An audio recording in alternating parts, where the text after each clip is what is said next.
हे भगवान, कब तक ऐसे ही चलता रहेगा? कब मेरा दिन बदलेगा? इतनी मेहनत करने के बाद भी गरीबी मेरा पीछा नहीं छोड़ रही है। हरिया रोज अपने भाग्य के भरोसे जंगलों में जाकर लकड़ियां काटा करता था। उसे ऐसा लगता था कि उसे अपनी मेहनत का फल एक ना एक दिन जरूर मिलेगा। हरिया जंगल में लकड़ियां काट रहा था, तभी उसकी कुल्हाड़ी अचानक एक प्राचीन पेड़ की जड़ से टकरा गई। उसी क्षण वहां से एक तेज सुनहरी चमक फूट पड़ी और पेड़ की जड़ों से एक मटका बाहर निकल आया। अरे ये क्या है जो इतना चमक रहा है? जाकर देखता हूँ। हरिया जैसे ही उस पेड़ के पास पहुंचा, उस मटके को देखकर वो चौंक गया। अरे ये मटका यहाँ पर कैसे आया? ये मटका तो कई 100 साल पुराना लग रहा है।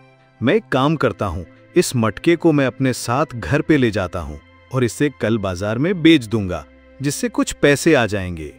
इतना सोचने के बाद हरिया उस मटके को अपने साथ घर ले आया और उसे साफ करने लगा। जैसे ही उसने मटका साफ किया, उसमें से धुआं निकलने लगा और अचानक एक विशाल जिन प्रकट हो गया। ये देखकर हरिया डर के मारे पीछे हट गया। कौन है जिसने मुझे सैकड़ों साल बाद आजाद किया? मेरा नाम हरिया है। मैं एक गरीब लकड़हारा हूँ। मैंने बस इस घड़े को साफ किया था। डर मत इंसान, मैं इस जादुई घड़े का जिन्न हूँ। तूने मुझे सैकड़ों साल बाद आजाद किया, इसलिए मैं तुझे 3 इच्छाएं पूरी करने का वरदान दूंगा। लेकिन सावधान, हर इच्छा के साथ कुछ ना कुछ शर्त होगी। 3 इच्छाएं? क्या सचमुच में? ठीक है। पहली इच्छा, मैं चाहता हूं कि मेरा गांव कभी सूखा ना पड़े। बहुत नेक इच्छा है, लेकिन शर्त यह है कि तुझे हर दिन एक गांव वाले की मदद करनी होगी, वरना ये छत टूट जाएगी। जिन ने जैसे ही अपनी उंगलियां चटकाईं, आसमान में बादल घिर आए और गांव में झमाझम बारिश होने लगी। ये दृश्य देखकर हरिया की आंखें खुशी से चमक उठीं, लेकिन जिन की शर्त ने उसे गहरी सोच में डाल दिया। हर दिन कुछ नया, ये तो मुश्किल है। अगर मैं ऐसा ना कर सका तो फसलें गायब हो जाएंगी और गांव फिर से सूखा रहेगा। अब दूसरी इच्छा बता। ये बात सुनकर हरिया गहरी सोच में डूब गया। मुझे कुछ ऐसा मांगना चाहिए जो मेरी मदद करे। मैं चाहता हूं कि मेरे पास इतना धन हो कि मैं गांव के हर व्यक्ति की जरूरत पूरी कर सकूं। ठीक है, लेकिन शर्त यह है कि तू इस धन का आधा हिस्सा गांव के लिए दान देगा। अगर तू लालच में पड़ गया तो सारा धन राख बन जाएगा। जिन ने एक बार फिर जादू किया और हरिया के घर में सोने चांदी से भरे बक्से प्रकट हो गए। ये दृश्य देखकर हरिया की आंखें खुशी से चमक उठीं, लेकिन जिन की शर्त ने उसे एक बार फिर चिंता में डाल दिया। अब अपनी तीसरी और आखिरी इच्छा भी सोच ले हरिया, कहीं देर ना हो जाए। हरिया अब गहरी सोच में डूब गया। उसके मन में डर था कि कहीं तीसरी इच्छा भी किसी मुसीबत का कारण न बन जाए। उसने जिन की ओर देखा और उसे कहा, कृपया मुझे सोचने के लिए कुछ समय दीजिए। ठीक है, लेकिन ध्यान रखना, मेरे पास ज्यादा समय नहीं है। कल सूरज ढलने से पहले तू अपनी तीसरी इच्छा जरूर बता देना, वरना मैं फिर से घड़े में कैद हो जाऊंगा और तेरा सौदा अधूरा रह जाएगा। हरिया पूरी रात सोच में डूबा रहा, क्या मांगे क्या न करे। उसका मन उलझनों से घिरा था। एक ओर वो गांव के लिए कुछ अच्छा करना चाहता था, वहीं दूसरी ओर जिन की शर्तें उसे डरा रही थी। सुबह होते ही हरिया गांव के बुजुर्ग और बुद्धिमान पंडित जी के पास पहुंचा, जो अपनी सूझबूझ और अनुभव के लिए प्रसिद्ध थे। पंडित जी, मुझे आपकी सलाह चाहिए। एक जादुई घड़ा मुझे 3 इच्छाएं देने वाला है। पहली 2 इच्छाएं मैं पहले ही मांग चुका हूँ, लेकिन तीसरी इच्छा को लेकर मैं गहरी उलझन में हूँ। हर इच्छा के साथ एक शर्त जुड़ी होती है और मुझे डर है कि कहीं कोई गलत इच्छा मांगने से सब कुछ बर्बाद न हो जाए। हरिया, जादू की शक्ति बहुत खतरनाक होती है। तूने अब तक जो मांगा वह गांव के लिए अच्छा था, लेकिन हर इच्छा के साथ जुड़ी शर्तें यह बताती हैं कि तुझे लालच और आलस्य से बचना होगा। तीसरी इच्छा कुछ ऐसी मांग जो न सिर्फ तुझे बल्कि पूरे गांव को आत्मनिर्भर बना दे, वही सच्ची बुद्धिमानी होगी। लेकिन अब मैं ऐसी क्या चीज मांगू? धन और अनाज तो मैं पहले ही मांग चुका हूँ। अगर अब कुछ और मांग बैठा तो जिन की शर्त कहीं फिर से किसी नई मुसीबत में न डाल दे। हरिया, जादू से मिली चीजें अक्सर अस्थायी होती हैं। तू ऐसी इच्छा मांग जो लोगों के दिल और दिमाग को शक्ति दे, जैसे ज्ञान, हिम्मत या एकता। ऐसी कोई चीज जो अगर किसी शर्त के साथ भी मिले तो उसे निभाना आसान हो और उसका लाभ सभी को मिले। हरिया पंडित जी की बात सुनकर गहरी सोच में पड़ गया। वो चुपचाप घर लौटा और घड़े के पास जाकर बैठ गया। कुछ देर सोचने के बाद उसने घड़े को फिर से रगड़ा और तुरंत ही उसमें से जिन प्रकट हो गया। समय समाप्त होने वाला है। बता, तेरी तीसरी और अंतिम इच्छा क्या है? मैं यही चाहता हूँ कि मेरे गांव का हर व्यक्ति इतना समझदार और साहसी बने कि वो किसी भी मुश्किल घड़ी में दूसरों पर निर्भर ना रहकर खुद अपनी राह तलाश सके और हर चुनौती का डटकर सामना कर सके। यह इच्छा अनोखी है। ठीक है, मैं इसे पूरा करूंगा, लेकिन इसकी एक शर्त है। तुम्हें हर साल गांव में एक स्कूल बनवाना होगा जहां लोग नया ज्ञान प्राप्त कर सकें। यदि तुम ऐसा नहीं कर पाए तो यह ज्ञान और हिम्मत धीरे धीरे समाप्त हो जाएगी। जिन ने अपनी जादुई शक्ति से पूरे गांव में एक चमक बिखेर दी। उसी क्षण से गांव वालों के चेहरों पर एक नई ऊर्जा दिखाई देने लगी। बच्चे मन लगाकर किताबें पढ़ने लगे, बड़े बूढ़े भी नए हुनर सीखने में जुट गए और गांव में आपसी एकता बढ़ने लगी। लेकिन इस सब के बावजूद हरिया को जिन की शर्त फिर से परेशान करने लगी। खुद से हर साल एक स्कूल बनवाना? मेरे पास इतना पैसा कहाँ से आएगा? और अगर मैं ये शर्त पूरी ना कर सका तो क्या गांव फिर से पहले जैसा हो जाएगा? उसी रात गांव में एक सभा बुलाई गई। हरिया ने सबके सामने जादुई घड़े और जिन की शर्तों का पूरा किस्सा बताया। गांव वाले ये सब सुनकर उत्साहित तो हुए, लेकिन शर्तों ने उन्हें भी गहरी सोच में डाल दिया। हरिया, तूने अब तक गांव के लिए बहुत कुछ किया है। अब बारी हमारी है। हम सब मिलकर इन शर्तों को पूरा करेंगे। लेकिन सबसे पहले हमें मिलकर ये तय करना होगा कि स्कूल बनाने का काम कैसे और कहां से शुरू किया जाए। मुखिया जी, मेरे पास अभी जिन का दिया हुआ धन है, उससे हम शुरुआत कर सकते हैं। लेकिन हर साल एक नया स्कूल बनाना ये सच में बहुत बड़ा काम है। हरिया, अगर हम सब मिलकर मेहनत करें तो ये कोई मुश्किल काम नहीं है। हम अपने खेतों की फसल बेचकर और छोटे मोटे काम करके जरूर पैसे इकट्ठा कर सकते हैं। गांव वालों का साथ देखकर हरिया के भीतर नई हिम्मत जागी। सभी ने मिलकर जिन की शर्त को पूरा करने की योजना बनाई और पहले स्कूल की नींव रखने का निर्णय लिया। हरिया ने जिन की दूसरी शर्त के अनुसार अपने पास मौजूद जादुई धन का आधा हिस्सा गांव चंदनपुर के कल्याण के लिए दान कर दिया। गांव वाले भी पूरे मन से जुट गए। कोई खेतों में फसल उगाने लगा तो कोई हस्तशिल्प बनाकर बेचने लगा। गांव में एक नया जोश और उत्साह फैल गया था। एक दिन जब हरिया स्कूल की नींव के लिए उपयुक्त स्थान देख रहा था, तभी उसके पास एक रहस्यमयी साधु आया और हरिया से बोला, हरिया, मैंने सुना है कि तूने उस जादुई घड़े से इच्छाएं मांगी हैं, लेकिन क्या तुझे पता है कि वह घड़ा कितना प्राचीन और अद्भुत शक्तियों से भरा हुआ है? बाबा, क्या आप इस घड़े के बारे में जानते हैं? मुझे तो बस इतना ही पता है कि इसमें एक जिन है जो हर बार इच्छा तो पूरी करता है, लेकिन साथ ही एक कठिन शर्त भी रखता है। हाँ बेटा, यह घड़ा सैकड़ों वर्षों पुराना है और इसकी शक्ति अनंत है। लेकिन यह घड़ा सिर्फ इच्छाएं पूरी नहीं करता, यह हर उस इंसान की परीक्षा लेता है जो इसे पाता है। जिन्न की शर्तें दरअसल इस बात की कसौटी हैं कि तू कितना निस्वार्थ है और अपने लक्ष्य के लिए कितनी मेहनत कर सकता है। लेकिन बाबा, हर साल एक नया स्कूल बनाना बहुत बड़ा काम है। अगर मैं इसमें नाकाम रहा तो गांव के लोगों का सारा ज्ञान और हौसला धीरे धीरे खत्म हो जाएगा।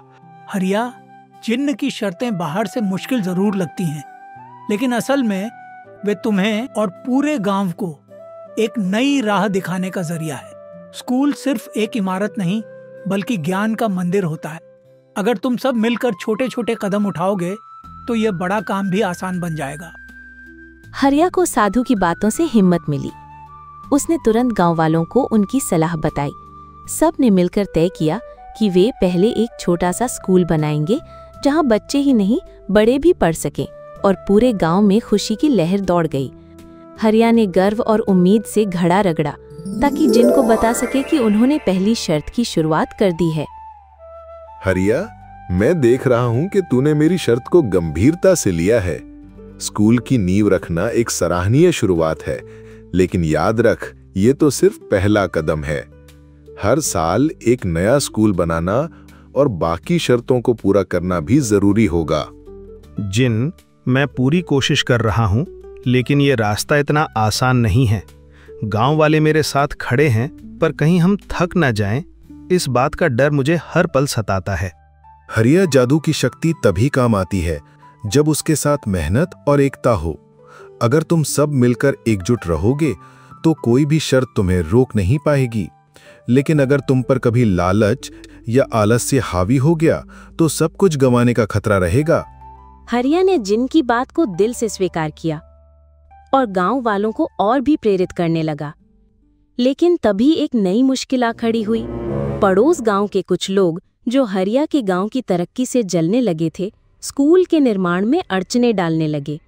उन्होंने गांव में ये अफवाह फैला दी कि जादुई घड़ा दरअसल एक अभिशाप है और हरिया गांव को विनाश की ओर ले जा रहा है। कुछ लोग हमारे काम में बाधा डालना चाहते हैं। अगर हमने समय रहते कुछ नहीं किया तो गांव सूखा पड़ सकता है और हमारी एकता टूट सकती है। मुखिया जी, मैं उनसे बात करने की कोशिश करूंगा, शायद वे समझ जाएं। लेकिन अगर वे नहीं माने तो हमें और अधिक मेहनत करनी होगी ताकि हमारे काम की सफलता ही उनकी जलन का सबसे मजबूत जवाब बने। हरिया ने पड़ोस के गांव वालों को बुलाकर एक सभा करने का फैसला किया। अगली सुबह उसने अपने गांव के लोगों को इकट्ठा किया और पड़ोसी गांव के लोगों को भी बुलाया था। सभा में माहौल थोड़ा तनावपूर्ण था। तभी पड़ोस के गांव का एक युवक रामू, जो अपनी चालाकी के लिए जाना जाता था, हरिया, ये जादुई घड़ा तुम्हारी चालाकियों को छिपा नहीं सकता। हमें खबर मिली है कि तुम जादू के नाम पर गांव का भला नहीं बल्कि नुकसान कर रहे हो। रामू, ये घड़ा सच में जादुई है, लेकिन इसके साथ एक बड़ी जिम्मेदारी भी जुड़ी है। मैंने जो भी मांगा वो सिर्फ अपने गांव के भले के लिए था। अगर तुम्हें यकीन नहीं है तो आकर हमारे साथ काम करो।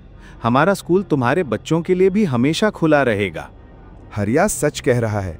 हमारा गांव पहले से कहीं बेहतर है। खेतों में हरियाली लौट आई है और हम मिलकर एक स्कूल भी बना रहे हैं। तुम चाहो तो इसमें हमारा साथ दे सकते हो, लेकिन अफवाहें फैलाना बंद करो। इससे किसी का भला नहीं होगा। रामू और उसके साथी भले ही चुप रहे, लेकिन उनकी आंखों में जलन साफ झलक रही थी। सभा खत्म होने के बाद हरिया ने देखा कि वे कुछ लोग गांव के बाहर चुपचाप आपस में फुसफुसा रहे थे। हरिया को शक हुआ कि वे किसी षड्यंत्र की योजना बना रहे हैं। उसी रात उसने घड़ा फिर से रगड़ा। जिन प्रकट हुआ, लेकिन इस बार उसका चेहरा गंभीर और आंखों में एक अनकहा संदेश था। हरिया, मैं सब देख रहा हूं। तुम्हारा गांव सही दिशा में बढ़ रहा है, लेकिन कुछ लोग इस जादू को हथियाने की कोशिश कर रहे हैं। सावधान रहो, क्योंकि अगर ये घड़ा गलत हाथों में चला गया तो मैं भी उनका गुलाम बन जाऊंगा। उस दिन ये शक्ति तुम्हारे गांव को बचाने के बजाय उसे बर्बाद कर सकती है। जिन, मैं इस घड़े की रक्षा कैसे करूं? अगर कोई इसे चुरा ले तो क्या होगा? घड़े की शक्ति केवल वही इस्तेमाल कर सकता है जिसका दिल साफ और इरादे नेक हों। लेकिन अगर कोई इसे जबरदस्ती हासिल करता है तो उसे बस एक ही इच्छा मिलेगी, वो भी भारी कीमत पर। याद रख हरिया, इस घड़े की असली सुरक्षा तुम्हारे गांव की एकता में है। उसी पर भरोसा रखना। हरिया ने जिन्न की बात ध्यान से सुनी और तय किया कि वो गांव वालों को और सतर्क करेगा। रात में जब हरिया सो रहा था, तभी मौका देखकर रामू अंधेरे में घर में घुसने की कोशिश करता है, लेकिन अचानक उसका पैर फिसल जाता है और वो मुंह के बल गिर पड़ता है और हरिया की नींद अचानक खुल जाती है। मुझे पता था रामू, तुम यहाँ आओगे ही, इसलिए मैंने इस घड़े को संभाल कर रखा। तुम्हें हमारी तरक्की से जलन होती है, लेकिन याद रखो, ये सब हमने अपनी मेहनत से हासिल किया है। अगर तुम्हें कुछ चाहिए तो खुद मेहनत करो, दूसरों की तरक्की देखकर जलो नहीं। हरिया, तुम गलत समझ रहे हो। मैं घड़ा चुराने नहीं आया था, बस यहाँ से गुजर रहा था तो सोचा तुम्हारा हालचाल पूछता चलूं। इतनी रात को हालचाल कौन पूछता है रामू? मुझे बेवकूफ मत बनाओ। अगर तुमने इस घड़े को छू भी लिया होता तो इसका जिन्न अब तक तुम्हें जान से मार चुका होता। तुम्हें बातों से समझ नहीं आएगा। चलो मुखिया जी के पास अभी के अभी। हरिया बहुत गुस्से में होता है और वो सीधा मुखिया के घर के पास पहुंच जाता है और मुखिया को बुलाने लगता है। हरिया के इस तरह चिल्लाने की वजह से मुखिया बाहर आता है। क्या हुआ हरिया, तू इतनी जोर से क्यों चिल्ला रहा था? और ये रामू यहाँ क्या कर रहा है? मुखिया जी, आज इसने घड़ा चुराने की कोशिश की। जब मैं सो रहा था तभी ये चुपचाप मेरे घर में घुस आया और अंदर आकर गिर पड़ा। अच्छा हुआ कि मैं आवाज सुनकर जाग गया, वरना आज रामू घड़ा लेकर फरार हो जाता। क्यों रे रामू, तुझे ये सब करते हुए जरा भी शर्म नहीं आती? ये घड़ा उन लोगों के लिए है जिनका दिल साफ हो, तुम्हारे जैसे चालाक और लालची लोगों के लिए नहीं। अगर तूने इसे छू भी लिया होता तो इसका जिन्न तुझे जान से मार डालता। मुखिया जी, मुझसे बहुत बड़ी गलती हो गई है, कृपया मुझे माफ कर दीजिए। मैं वादा करता हूं कि आज के बाद कभी कोई गलत काम नहीं करूंगा। मैंने चोरी करने की कोशिश की, फिर भी आप लोगों ने मेरी जान की फिक्र की। इसके लिए मैं दिल से आपका आभारी हूं। एक आखिरी मौका दे दीजिए मुखिया जी, मैं खुद को बदल कर दिखाऊंगा। मुझसे माफी मांगने का कोई फायदा नहीं। तुमने जिसके घर में चोरी करने की कोशिश की उसी से माफी मांगो। हरिया, मुझसे बहुत बड़ी गलती हो गई है, कृपया मुझे माफ कर दो। आज के बाद मैं कभी भी कोई गलत काम नहीं करूंगा। अगर तुम कहो तो मैं अपने के का प्रायश्चित करने के लिए तुम्हारे गांव के निर्माण में पूरी ईमानदारी से मदद करूंगा। ठीक है रामू, कोई बात नहीं। आखिर इंसान ही तो गलती करता है। मैं तुम्हें माफ करता हूं, लेकिन आगे से ऐसी गलतियों से बचना और ईमानदारी के रास्ते पर चलना। अगली सुबह जैसे ही हरिया नींद से जागता है, जिन अपने आप बाहर निकल आता है। हरिया, मैं तुम्हारे काम से बहुत प्रसन्न हूँ। जो कुछ तुमने बीती रात में किया वह सब मैंने अपने ध्यान में स्पष्ट रूप से देखा। तुम्हारे सत्कर्मों की बदौलत ही तुम्हारा गांव अब समृद्धि और सुख की ओर बढ़ रहा है। रामू घड़ा चुराने की कोशिश कर रहा था, लेकिन मैंने समय रहते उसे पकड़ लिया। मैं वादा करता हूँ अब ऐसा कुछ भी नहीं होगा। हरिया, तुम्हारी दयालुता ने मेरा दिल छू लिया है। मैं बहुत प्रसन्न हूँ। अब मैं तुम्हारे गांव को पूर्ण रूप से मुक्त करता हूँ। जिन, क्या मतलब है तुम्हारा? अब तुम्हारा गांव मेरी किसी भी शर्त से बंधा नहीं रहेगा। अब मेरी ओर से कोई भी शर्त नहीं है। यदि तुम चाहो तो जितने भी वरदान मांगना चाहो मांग सकते हो। नहीं जिन, आपने हमें जो वरदान अब तक दिए हैं वही हमारे लिए बहुत हैं। अब हम और कुछ नहीं चाहते। हम अपने गांव को अपनी मेहनत से संवारना चाहते हैं। हरिया, तुम और तुम्हारे गांव वाले सचमुच बहुत नेक दिल और अच्छे लोग हो। अब तुमसे एक अंतिम उपकार चाहता हूँ। बदले में मैं तुम्हारी इच्छाएं बिना किसी शर्त के पूरी कर दूंगा। बताइए जिन, मुझे क्या करना होगा?